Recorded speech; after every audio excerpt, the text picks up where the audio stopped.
नमस्कार, श्री स्वामी समर्थ. तर इथे आहे ना गॅलरी मला आज आहे ना स्वच्छ क्लीन करायची होती. तर तिथे आहे ना भाताचे पोते होते पहिले आणि इथे मोठा फ्रीज पण होता जो आईस्क्रीमसाठी राहतो ना तो. आणि तो आहे ना तो पण मी बाहेर काढून ठेवला आणि हे बघा भाताचे पोते होते तर किती घाण झालेली उंदराचे पाय आहे ना ते पोत्यावरून जायचे ना तसे तसे ते म्हणजे भिंतीवर सरकत असतील ना तर त्याची ती ओळखण पडलेलं होतं. आणि आता एवढ्या खिडक्या दोन्ही पण मला चांगल्या घसणीने घासावं लागतील. पूर्ण एवढं स्वच्छ करायचं म्हणजे मला पूर्ण नाकी नऊ येणार आहे. खूप असं चिकट झालेलं होतं तिथे. आणि आता मी ना आमच्याकडं पिस्टन मी ते ना पिस्टननी धुणार आहे. पहिले ब्रशनी घसून घेईल आणि मग वरून पूर्ण म्हणजे धूळ वगैरे बसली होती सगळं पिस्टननी धुवून घेईल. पिस्टन आहे ना मशीनला आम्हाला धुवायला लागतात ना त्यासाठी आमच्याकडं पिस्टन आहे ना त्याचाच वापर करेन मी. पहिल्यांदा आहे ना हे तोरण आणि ह्या 2 माळी ना त्या पण धुवायला टाकून देते. मग त्या उद्या धुईल, आज काय होणार नाही. आता संध्याकाळची वेळ होते जवळजवळ आणि ह्या टायमाला 5 वाजले होते. मग म्हटले चल आता सकाळीच नेले होते पोते. माझी दुपारी तब्येत पण बिघडलेली होती थोडी. आणि घरी ना आत्या पण नव्हते. आत्या आणि आजी ना आज मोठ्या आत्याकडे गेलेले. मग त्याच्यामुळे ना माझी थोडी आबळच झाली. आणि काय झालं ते पण सांगते तुम्हाला पुढे. मी इथे ना मी आता ब्रशनी ना एकदम स्वच्छ घसून घेते. याला आहे ना मी कलर दिलेला आहे ब्लॅक, कारण की दुसरा कलर दिला असता ना तर त्याच्यावर खूप डाग पडले असते. मग हे ब्लॅक कलर दिले ना जसं काही मार्बल लावल्यासारखंच थोडं लुक येतो त्याला, म्हणून तिथे आहे ना ऑइल पेंटचा ब्लॅक कलर दिला होता. कारण की म्हणजे पुसला का छान वाटतं तिथे. आणि इथे ना खूप असे चिकट आणि काळपट डाग पडले ते पण ब्रशनी स्वच्छ करून घेते. आता ह्या साईडला पण तसंच करून घेते. कारण की खिडकीवर आहे ना इतका चिकटपणा आलेला होता ना, थर असा साचलेला होता.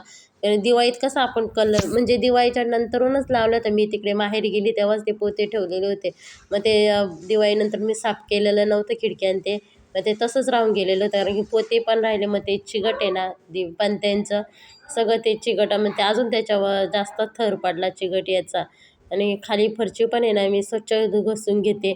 मध्ये मध्ये ना थोडी थोडी फरची पण फुटलेली आहे, ती पण चांगली ब्रशने घसून घेते. आणि आता काय झालं होतं तुम्हाला सांगते.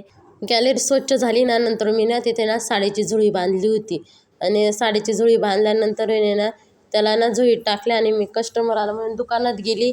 आणि तो अचानक त्या साडीच्या झुळीतून पडला. कसा काय पडला ते कळालंच नाही. म्हणजे ती साडीची झुळी ना सुटून गेली. मग ती सिल्कची साडी होती म्हणून का काय ते काय शेवटपर्यंत मला कळालं नाही. ती पॅक बांधलेलं होतं तरी पण ती सुटून गेली.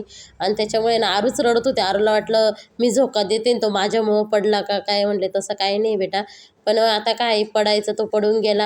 आणि त्याला इतकं मोठं टिंगुळ आलेलं होतं ना, मग ते आंबे हळद रगडतोडा आणि त्याच्यात थोडं मीठ टाकून लावलं ना त्याच्यामुळे लगेच ती म्हणजे सूज आहे ना ती वसरून गेली.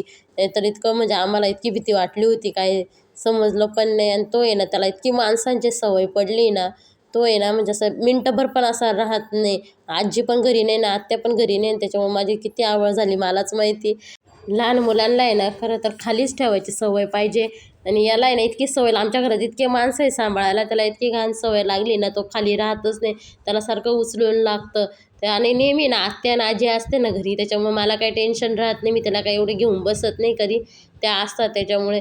पण आज दोघी पण नव्हत्या आणि म्हणजे मग आरूला म्हटली झोका दे तर असा पराक्रम झाला. तर आता काय करायचं, होऊन गेलं ते होऊन गेलं. पण आता आहे ना माझी गॅलरी पण इथं स्वच्छ झाली होती, क्लीन करून घेतली ती. आणि खूप म्हणजे असं घाण पण वाटत होतं. आणि आता खिडक्या आहे ना त्या पण एकदम स्वच्छ करून घेते कपड्यांनी. कारण की त्याच्यावर ना बारीक बारीक धूळ होती, पाणी मारलं तरी ते डाग तसेच राहत होते. मग कपड्याने एकदम स्वच्छ करून घेते. ते पाईप आहे ना ते पण म्हणजे ते गज आहे ना ते पण स्वच्छ पुसून घेते. म्हणजे छान वाटतं असं चमकत होतं खूप. म्हणजे आता गॅलरी खूप म्हणजे दिवाळीपासून रिकामी नव्हती, पूर्ण भरलेली ती. फायनली आज गॅलरी रिकामी झाली कारण की इतकं अडचण झाली होती ना. पण चला आता ते धान्य आहे ते कुठं टाकायचं, ते आपल्या घरातच राहणार आहे ना.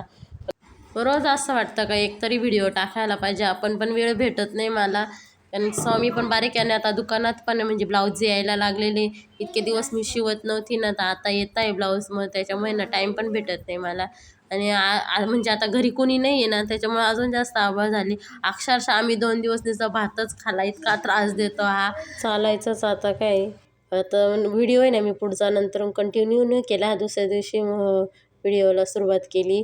कारण की स्वामी पण आता बारीक आहे, पण त्याला पण लागलेलं होतं त्याच्यामुळं. नाही आता बाहेर म्हणजे आम्हाला नाही एक ठिकाणी दुकानाची पूजा होती, त्यांनी कपड्यांचं दुकान टाकलं होतं तिथं जायचं होतं.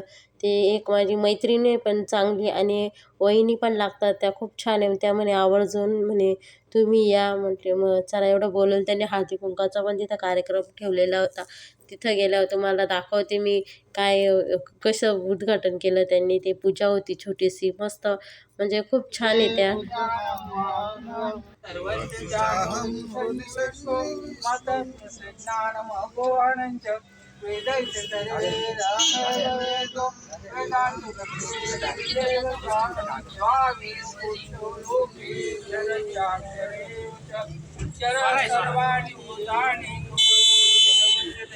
उत्तम पुरुषत्वन्या परमात्मेदारुत यो लोकत्रय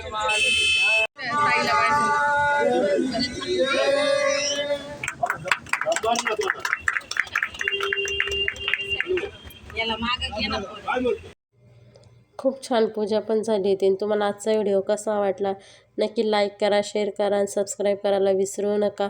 आणि त्यांनी हळदी कुंकूचा कार्यक्रम ठेवला होता तिथं खूप छान. त्यांनी ना मस्त नथी दिला आहे, मी दाखवेल तुम्हाला नंतरून. Bye bye.